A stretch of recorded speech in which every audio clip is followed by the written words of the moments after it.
Hey everyone, in a previous video I had outlined the top 10 2025 series that I want to start. Now here's the companion video, the top series that I want to complete in 2025.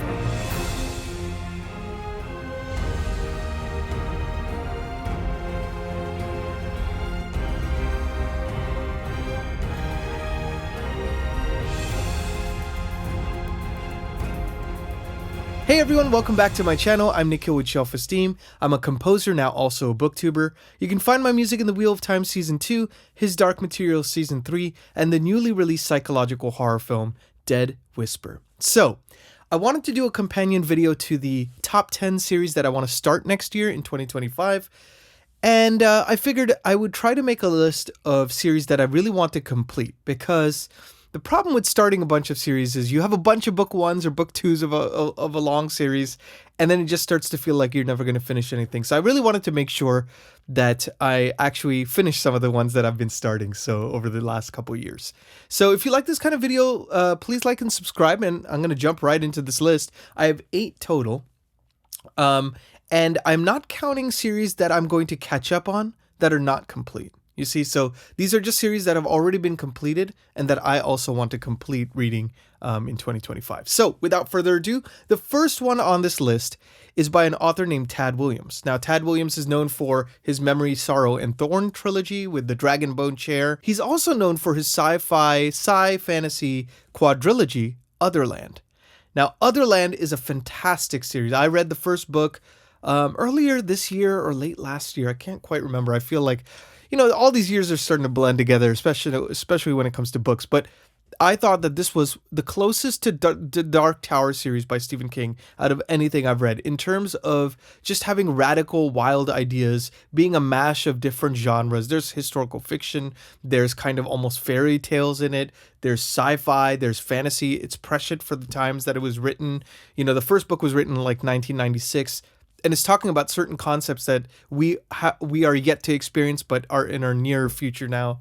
So really fantastic series. I absolutely adored the first book, and I'm looking forward to continuing on that train. So I'm going to read books 2, 3, and 4 next year in 2025, and I'll keep you all posted, because, you know, we have a Discord channel now, 38 strong as of this taping. People who love books and want to talk to each other about books and recommend books to each other, kind of in a bit more of a casual, relaxed environment. You know, it's like when we get to have a dialogue in comment sections, which is wonderful, of course, you know, and I love the back and forth we have, but we could have a little bit more of an immediate conversation in that Discord channel. So I'm going to probably make a Tad Williams tab there in case anyone wants to read along. We can kind of discuss it as we go. So that is the first series that I want to complete in 2025. Now, the second series is also a Tad Williams series, actually. This one is, you guessed it, Memory, Sorrow, and Thorn.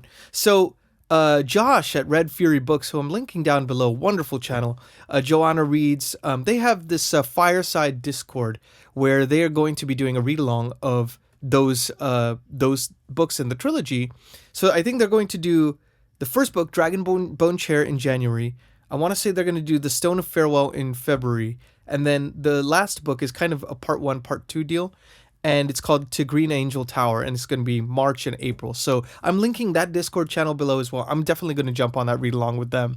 And I'm excited to see, you know, what this series is all about. Because from what I've heard, it is kind of like got that classic fantasy vibe. But it was on the precipice. You know, it was written in the late 80s, I think, or something like that, early 90s. You know, it's got that precipice between classical fantasy and modern fantasy, right? Like that Bridge series. And it was the one that inspired George R.R. Martin to write A Song of Ice and Fire. So I love that series. Gotta try, you know, the origin story for that kind of a series. So that's going to be the second one I'm going to read.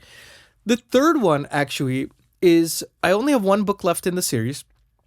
It's a reread. Now, as you know, Stephen King's my favorite author of all time. Have a whole shelf dedicated to the man back there. So, of course, I wanted to go down the path of the beam again and reread the Dark Tower series. That series changed my life. I remember reading those books, going on hikes, just experiencing solitude, and those books are so thought-provoking. And this was 8 years ago when I read them, and I just fell in love with Stephen King from then on, even more so than, you know, ever before. And I just love those books. They're near and dear to my heart. And so I started a rereading of those books.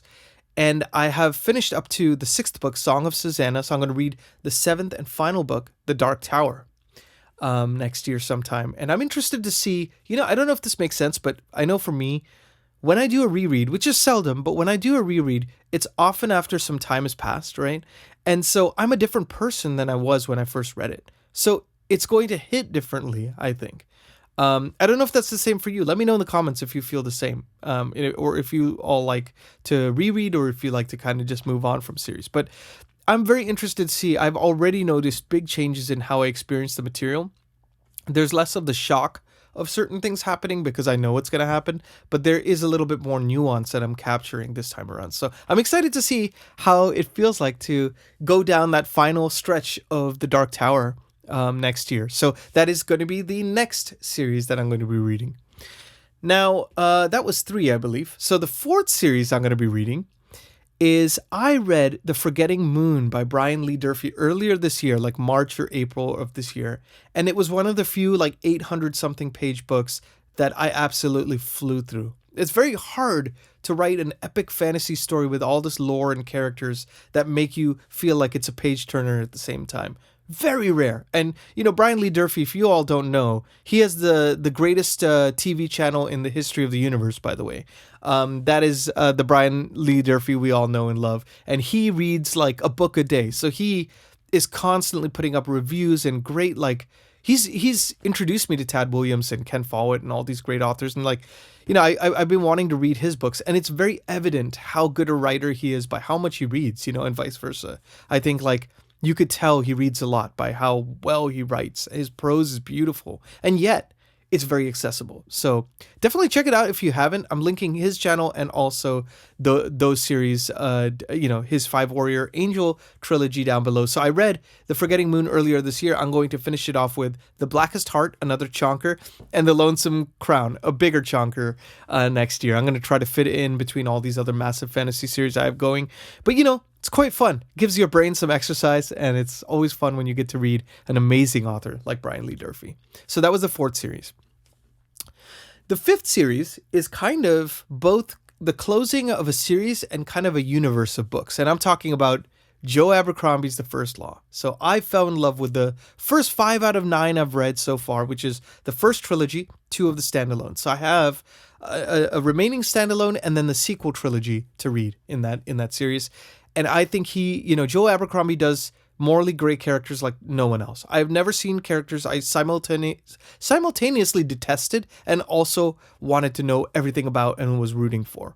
And you kind of feel that about every character. There is no good character and there's no bad, unequivocally good or unequivocally bad. There's bad people with redeeming qualities. There's good people with terrible qualities. It's I love the way Joe Abercrombie does that. And he does it with this kind of acerbic British wit that I think is just, you don't see that in grimdark fantasy books, And I think it kind of helps to juxtaposition the real gruesome, dark parts of those books. So excited to kind of finish off those. So I have 4 books of those to go. I'm definitely going to read those in 2025. And that is, kind of written down, and I'm going to stick to that schedule for sure.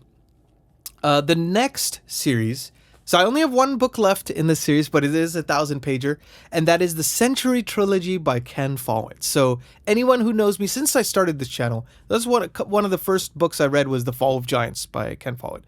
And the Century Trilogy is probably one of my favorite trilogies, completed trilogies that I've ever read. I read those first 2 books out of 3. And basically, if you don't know, it charts 5 families across multiple generations over 100 years of world history. So you see them interacting with world characters and stuff. The first book's about World War I, the women's suffrage movement, the Russian Revolution. The second book is about World War II.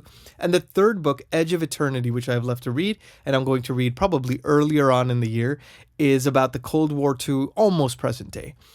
So I'm really excited to see where the descendants of these characters from the first 2 books end up and who they interact with and how they make their way through world history. I mean, you're talking about the Cuban Missile Crisis, the JFK assassination, all the way through the Cold War of the 80s. I'll be very curious to see how Ken Follett tackles all that stuff. And he's so good at plotting and pacing his books.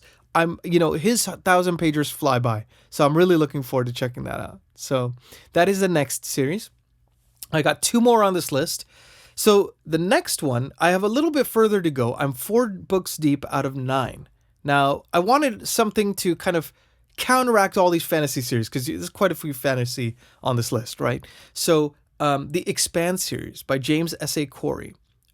This is kind of like a sci-fi series, but it starts off as more of a contained story, and then it starts to, for lack of a better word, expand as the characters kind of expand out into the broader universe. So I've read the first 4 books. I got 5 more to go. I want to start Nemesis Games as soon as possible, book 5. I've heard it's one of the better ones in the series. So I'm really looking forward to that. Also because I promised my wife I'd watch the series, and I wanted to read the books before I watch the series, to see how they compare. So I'm going to make my way through that, and then probably we will start watching the Expanse series sometime next year. So I'm really looking forward to that. I don't know if you all have checked out that series or what you think of it, but let me know in the comments as well.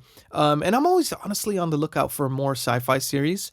So if you know of anything like that you would recommend, please let me know, because I want to dive into more stories next year. So I'm really looking forward to that. The last and 8th and final series that I want to complete next year is the Sun Eater series by Christopher Rocchio. This series was recommended by Mike's Book Reviews, Mike from Mike's Book Reviews, and he's championed the series, and I think it's a large reason why this series has finally gotten the audience it so deserves.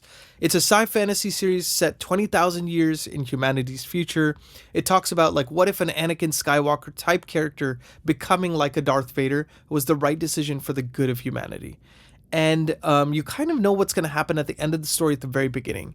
And the whole 7-book series has been about charting a course of how Hadrian Marlowe, the main character, became from this kind of innocent youth to the person he is now, and leading us to that final conclusion. And the last book, Shadows Upon Time, is going to be out sometime, I think, late 2025. So as soon as I get that, I'm going to read it, because some of the most brilliant writing I have ever experienced, everyone I recommended to, they just plowed through it. I recommended it to my wife. She read all books in 2 weeks, right? I recommended it to another filmmaker friend.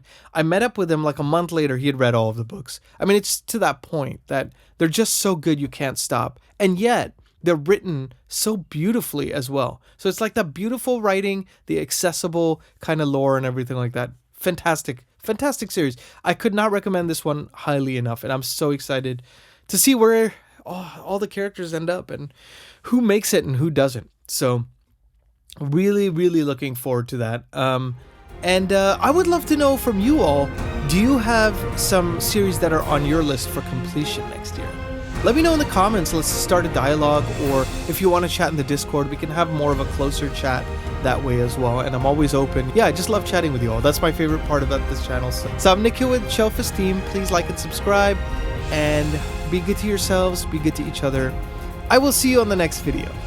Take care.